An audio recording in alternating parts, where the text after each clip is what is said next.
Last class में जो हम लोग इन्फिनिटी का प्रॉपर्टीज पढ़ रहे थे उसमें एक प्रॉपर्टीज रह गया था, वो प्रॉपर्टीज था x to the power infinity.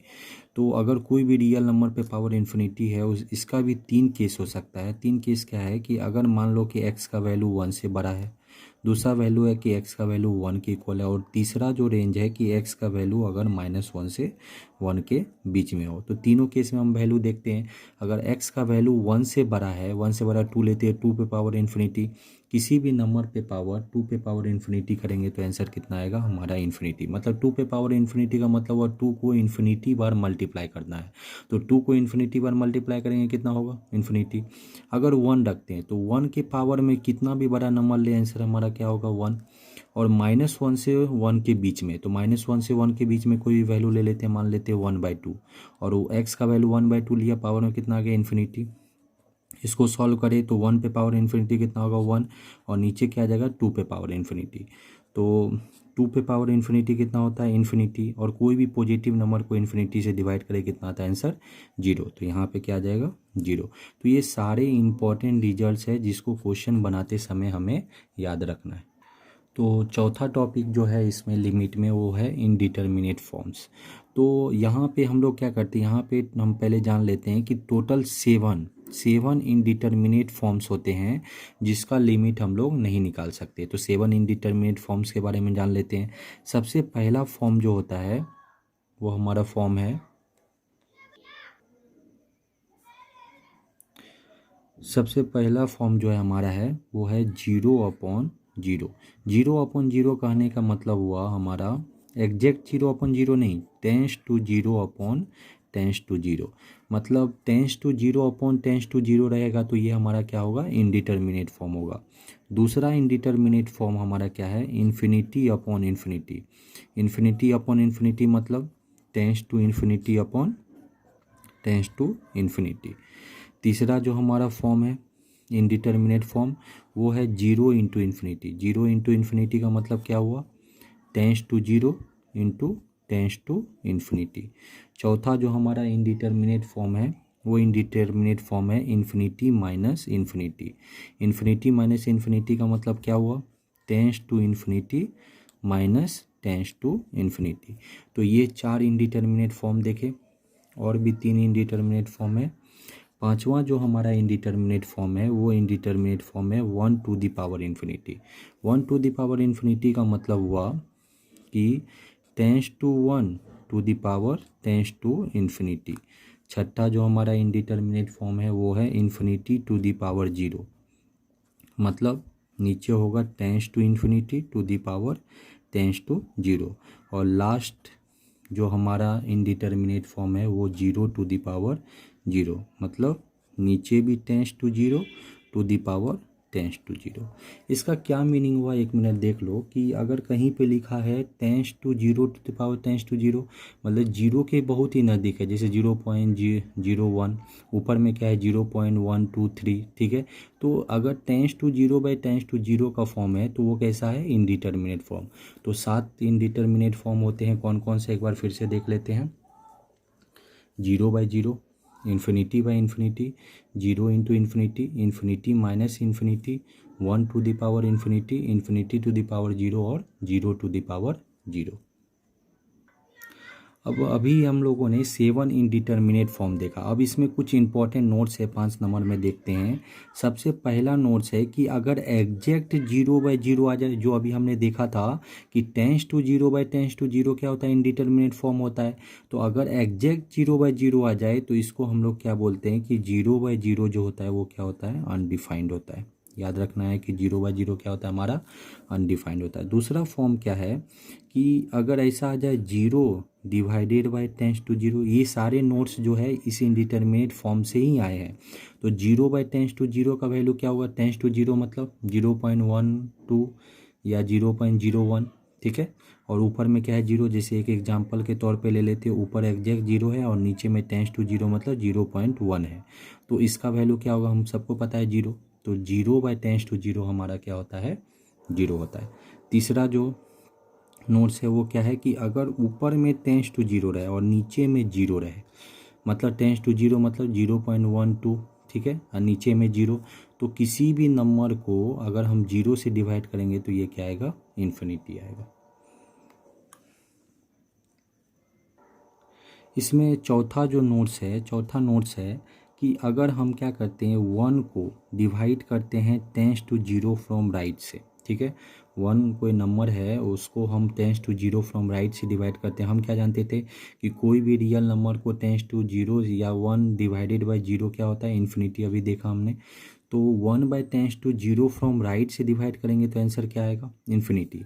तो इसी से एक जनरल में हमारा फॉर्मूला आता है। इन जनरल अगर हम लोग लिखे 1 क्या था, कोई भी रियल नंबर था, तो हम क्या लिख सकते हैं कि अगर कोई भी पॉजिटिव नंबर को अगर हम लोग टेंस टू 0 फ्रॉम राइट से डिवाइड करें तो हमारा आंसर क्या होगा, इन्फिनिटी। इसी में दूसरा फॉर्म आता है आगे, अगर हम लोग 1 को टेंस टू 0 फ्रॉम लेफ्ट से डिवाइड करें तो 1/0 क्या होता है, इन्फिनिटी होता है। लेकिन यहाँ क्या है, 0 के नज़दीक है लेकिन 0 से कम है, मतलब निगेटिव वैल्यू लेंगे तो यहाँ आंसर कितना आएगा, माइनस इन्फिनिटी। तो इसका भी इन जनरल में एक फॉर्मूला आता है, any positive number divided by tends to 0 from left equal to क्या होता है, माइनस इन्फिनिटी। ये सारे नोट्स हमें याद रखना है कि किस तरह किसका क्या वैल्यू होता है। तो 5 फार्मूले देखे हमने, छठा फार्मूला है। अच्छा, यहाँ पे हमने एक देखा था कि टेंस टू 0 पे पावर टेंस टू 0 क्या होता है, इनडिटर्मिनेट फॉर्म। लेकिन अगर एग्जैक्ट 0 पे पावर 0 का वैल्यू बोले तो 0 पे पावर 0 जो होता है वो क्या होता है, हमारा अनडिफाइंड होता है। अगर कोई पूछे कि एग्जैक्ट 0 पे पावर 0 क्या होगा तो वो अनडिफाइंड होगा। इसमें और एक केस बनता है कि अगर मान लो कि हम क्या करते हैं, टेंस टू 0 पे पावर 0 करते हैं तो इसका वैल्यू क्या आएगा, टेंस टू 0 मतलब 0.7 और पावर में 0, तो कोई भी नंबर पावर 0 दे आंसर कितना होगा, 1। एक और नोट्स है कि अगर मान लो 0 के पावर में हम टेंस टू 0 कर ले तो 0 टेंस टू 0 मतलब 0.5 और नीचे 0, तो 0 के पावर में कुछ भी ले आंसर क्या आता है, 0। अब जो हम लोग पढ़ने जा रहे हैं उसका नाम है वन साइडेड लिमिट। तो वन साइडेड लिमिट्स में जो है हम लोग 2 लिमिट पढ़ते हैं। सबसे पहला लिमिट है लेफ्ट हैंड लिमिट, इसको शॉर्ट में LHL भी बोलते हैं। तो इसको डिफाइन कैसे करते हैं कि अगर मान लो ऐसा लिखा हुआ है, limit x tends to a from left f of x equal to L, ठीक है। ये लिखने का तरीका है लेफ्ट हैंड लिमिट को। इसको हम लोग देखते हैं। अब यहाँ पे इसको देख के क्या पढ़ना है कि अगर मान लो कि हमारा x का वैल्यू a के नज़दीक लेंगे लेकिन a से कम लेंगे, x का वैल्यू क्या कर रहे हैं, a के नज़दीक ले रहे हैं लेकिन a से कम ले रहे हैं, और x का वैल्यू a के नज़दीक a से कम लेने पे f ऑफ x का वैल्यू जो है किसके नज़दीक आ रहा है, l के नज़दीक आ रहा है, या f ऑफ x का वैल्यू जो है l के इक्वल आ रहा है। और l क्या है, कोई भी यूनिक नंबर है, यूनिक और फाइनाइट नंबर है, ठीक है। तो हमने क्या बोला कि अगर x का वैल्यू a के नज़दीक लेना है, a के नज़दीक a से कम लेना है, x का वैल्यू a के नज़दीक हो, a से कम हो रखने पर f ऑफ x का वैल्यू l के नज़दीक जाए या f ऑफ x का वैल्यू l के इक्वल हो, तो l क्या है, यूनिक और फाइनाइट नंबर हो, तो limit of f of x tends to a from left को हम लोग क्या करते हैं, लेफ्ट हैंड लिमिट बोलते हैं, ठीक है। और इसको डिनोट किससे करते हैं, LHL से। एक बार फिर से इसको हम लोग देख लेते हैं कि अगर x का वैल्यू a के नज़दीक लेना है लेकिन a से कम लेना है, ठीक है। जैसे कि कोई एग्जांपल के तौर पे हम मान लेते हैं कि x tends to 2 from left, मतलब x का वैल्यू 2 के नज़दीक लेना है लेकिन 2 से कम, तो हम लोग x का वैल्यू क्या क्या ले सकते हैं। मान लो कि एक टेबल बनाते हैं, यहाँ पे हमारा x है, यहाँ हमारा क्या है, f ऑफ x है, और हमारा फंक्शन जो दिया हुआ है, मान लो कि ऐसा फंक्शन दिया हुआ है, x+2 फंक्शन दिया हुआ है, ठीक है। तो x का वैल्यू 2 के नज़दीक लेना है लेकिन 2 से कम, मान लो कि 2 से कम हम कितना लेते हैं, 1.9, तो 1.9 लेते हैं तो f ऑफ x का वैल्यू कितना होगा, 3.9 होगा। अगर हम लोग x का वैल्यू लेते हैं 1.99, यहाँ पे रखते हैं तो f ऑफ x का वैल्यू कितना आएगा, 3.99 आएगा। अगर x का वैल्यू हम क्या रखते हैं, 1.999, ठीक है, तो एफ ऑफ एक्स का वैल्यू किसके नज़दीक आएगा 3.999। तो यहाँ से हम लोग क्या देख रहे हैं कि अगर हम लोग एक्स का वैल्यू 2 के नज़दीक ले रहे हैं, 2 से कम लेके, तो एफ ऑफ एक्स का वैल्यू जो है, एफ ऑफ एक्स का वैल्यू किसके नज़दीक जा रहा है 4 के नज़दीक जा रहा है। ठीक है, तो अगर यहाँ पे हम लोग लिमिट लिखेंगे, limit x tends to 2 from left f of x, तो इसका वैल्यू किसके इक्वल जाएगा 4। और 4 क्या है, एक यूनिक नंबर है और ये फाइनाइट है। ठीक है, तो ये जो हमारा लिमिट होगा, limit of F of x x tends to A from left, जो यहाँ पे है limit of F of x x tends to A from left, इसको हम लेफ्ट हैंड लिमिट बोलते हैं और इसको किससे डिनोट करते हैं, LHL से डिनोट करते हैं। अच्छा, इसमें एक टर्म रह गया था कि ये जो हमारा लेफ्ट हैंड लिमिट है, limit of F of x x tends to A from left, इसको रिप्रेजेंट करने का नोट करने का नोटेशन, एक अल्टरनेट नोटेशन है कि limit of F of x x tends to A from left को हम लोग ऐसा भी लिखते हैं, F of A from left. ठीक है, और इधर क्या था, इक्वल टू एल। ठीक है, तो ये अल्टरनेट नोटेशन भी हम लोग याद रखेंगे। तो इसको क्या पढ़ने वाले हैं, F of A from left equal to L, मतलब limit of F of x x tends to A from left को हम लोग इस तरह से भी लिख सकते हैं, F of A from left equal to L. अब इसमें जो दूसरा टर्म है, वो दूसरा टर्म है राइट हैंड लिमिट का। तो राइट हैंड लिमिट को हम लोग किस तरह से डिफाइन करते हैं, limit x tends to A from right f of x equal to L.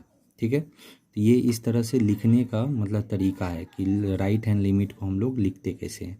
तो इसको डिफाइन करने के लिए हम क्या जानते हैं कि अगर मानो x का वैल्यू हम a के नज़दीक ले लेकिन a से बड़ा लेने पे अगर f ऑफ x का वैल्यू किसके नज़दीक जा रहा है, l के नज़दीक जा रहा है, या f ऑफ x का वैल्यू l के इक्वल जा रहा है, तो ये जो हमारा है limit of f of x tends to a from right, इसको हम लोग क्या बोलते हैं, RHL बोलते हैं। ठीक है, राइट हैंड लिमिट बोलते हैं। याद रहेगा कि x का वैल्यू a के नज़दीक ले लेकिन a से बड़ा लेने पे एफ ऑफ एक्स का वैल्यू l के नज़दीक जाए या l के इक्वल हो, तो limit of F of x x tends to a from right को हम लोग क्या बोलेंगे, RHL। लेकिन ये तभी बोलेंगे जब l जो होगा हमारा क्या होगा, यूनिक और फाइनाइट क्वांटिटी होगा। क्या होगा, यूनिक एंड फाइनाइट क्वांटिटी। मतलब यूनिक मतलब एक वैल्यू होना चाहिए, वन वैल्यू। ठीक है, और फाइनाइट वो वैल्यू कैसा होना चाहिए, फाइनाइट होना चाहिए। राइट हैंड लिमिट को भी लिखने का एक अल्टरनेट नोटेशन है हमारा, जो limit of F of x x tends to A from left है, ए फ्रॉम राइट है, इसको लिखने का दूसरा तरीका है F of A from right और इक्वल टू इधर क्या था, एल। तो इस तरह से भी हम लोग राइट हैंड लिमिट को लिखते हैं। मतलब अगर कहीं पे हमें राइट हैंड लिमिट लिखना हो तो हम f of A from right भी लिख सकते हैं। इसको क्या पढ़ेंगे, limit of F of x x tends to A from right. अगला जो टॉपिक है उसमें हम लोग क्या देखने वाले हैं कि टू साइडेड लिमिट और वन साइडेड लिमिट, मतलब वन साइडेड और टू साइडेड लिमिट में क्या रिलेशन है। तो अभी तक हमने दो वन साइडेड लिमिट देखा। पहला वन साइडेड लिमिट क्या देखा, limit of F of x x tends to A from left, इसका वैल्यू अगर एल हो। ठीक है, और दूसरा वन साइडेड लिमिट क्या देखा, limit of x tends to A from right f of x, इसका भी वैल्यू क्या हो, एल हो। इसको लेफ्ट हैंड लिमिट बोलते हैं और इसको राइट हैंड लिमिट बोलते हैं। तो ये भी वन साइडेड है क्योंकि ए के लेफ्ट में है, और ये भी वन साइडेड है क्योंकि ए के राइट में है। तो टू साइडेड क्या होगा हमारा, limit of F of x x tends to A, इसको टू साइडेड बोलते हैं। इसका वैल्यू हमने क्या पढ़ा था कि एक्स का वैल्यू ए के नज़दीक होगा लेकिन ए के कभी भी इक्वल नहीं होगा। मतलब एक्स का वैल्यू या तो ए से बड़ा होगा, ठीक है, या तो ए से छोटा होगा, दोनों केस हो सकता है। तो इसको हम लोग टू साइडेड लिमिट बोलते हैं। तो अगर यहाँ पे देखो कि limit of F of x equal to L हो X tends to A from left पे, और limit of F of x x tends to A from right पे भी वैल्यू एल हो, तो जो टू साइडेड लिमिट है उसका भी वैल्यू एल होता है। ये सिंबल हम लोग लगा सकते हैं। ठीक है, ये याद रखना है कि अगर लेफ्ट हैंड लिमिट का वैल्यू एल हो, एल क्या है, यूनिक और फाइनाइट क्वांटिटी, और राइट हैंड लिमिट का वैल्यू भी एल हो, तो टू साइडेड लिमिट, ये वन साइडेड लिमिट इसको LHL बोलते हैं। ठीक है, ये वन साइडेड लिमिट इसको क्या बोलते हैं, RHL बोलते हैं। अगर LHL का भी वैल्यू एल हो, RHL का भी वैल्यू एल हो, तो ये जो टू साइडेड लिमिट है उसका भी वैल्यू क्या होगा, एल होगा। इसी में हम लोग नोट करके लिख रहे हैं कि अगर हमें पता करना है कि ये जो वन साइडेड लिमिट है LHL और RHL ये कब एग्जिस्ट करेगा, तो इसमें सबसे पहला आता है कि मान लो कि ये जो हमारा लेफ्ट हैंड लिमिट है, limit of F of x x tends to A from left, ये कब एग्जिस्ट करेगा, इसके बारे में अगर हम लोग बोले कि ये कब एग्जिस्ट करेगा, तो ये तभी एग्जिस्ट करेगा जब limit of F of x tends to A from left, इसका वैल्यू जो है has unique and finite value. तो याद रहेगा कि लेफ्ट हैंड लिमिट कब एग्जिस्ट करेगा, जब लेफ्ट हैंड लिमिट का वैल्यू यूनिक और फाइनाइट वैल्यू हो। उसी तरह अगर हम लोग लिखे कि limit of F of x tends to A from right, जो कि RHL है, जिसको राइट हैंड लिमिट भी बोलते हैं, ये कब एग्जिस्ट करेगा, तो इसका भी एग्जिस्ट करने का सेम कंडीशन है। ये तभी एग्जिस्ट करेगा जब limit of F of x tends to A from right का वैल्यू क्या हो, यूनिक और फाइनाइट वैल्यू हो। क्या होना चाहिए, यूनिक और फाइनाइट वैल्यू होना चाहिए। तो लेफ्ट हैंड लिमिट भी तभी एग्जिस्ट करेगा जब लेफ्ट हैंड लिमिट का वैल्यू यूनिक और फाइनाइट वैल्यू हो, और राइट हैंड लिमिट भी तभी एग्जिस्ट करेगा जब उसका वैल्यू यूनिक और फाइनाइट हो। अब अभी हमने क्या देखा कि वन साइडेड लिमिट कब एग्जिस्ट करता है। अब इसमें क्या देखने वाले कि टू साइडेड लिमिट कब एग्जिस्ट करेगा। तो टू साइडेड लिमिट क्या पढ़ा था, limit of F of x tends to A, ठीक है। ये टू साइडेड लिमिट है, ये कब एग्जिस्ट करेगा, तो ये एग्जिस्ट तभी करेगा जब वन साइडेड लिमिट, कौन कौन सा, limit of F of x tends to A from left, और दूसरा कौन सा, limit of F of x tends to A from right. ये दोनों एग्जिस्ट करे, ठीक है। ये अगर दोनों एग्जिस्ट करेगा, हमारा लेफ्ट हैंड लिमिट भी एग्जिस्ट करे, राइट हैंड लिमिट भी एग्जिस्ट करे, तो दो साइड लिमिट एग्जिस्ट करेगा, ठीक है। और दोनों एग्जिस्ट भी करे, और साथ साथ देखो एक मिनट, एग्जिस्ट भी करना चाहिए और दोनों का दोनों इक्वल भी होना चाहिए, और उसका जो कॉमन वैल्यू होगा, and their left hand limit और राइट हैंड लिमिट का जो कॉमन वैल्यू होगा, ठीक है, वही किसके इक्वल होगा, two sided limit, limit of x tends to a f of x का वैल्यू। एक बार फिर से देख लेते हैं कि टू साइडेड लिमिट, इसको क्या बोलते हैं, टू साइडेड लिमिट जो है तभी एग्जिस्ट करेगा जब लेफ्ट हैंड लिमिट भी एग्जिस्ट करे, राइट हैंड लिमिट भी एग्जिस्ट करे, दोनों का वैल्यू इक्वल हो, और दोनों का जो कॉमन वैल्यू होगा वही टू साइडेड लिमिट का हमारा आंसर होगा।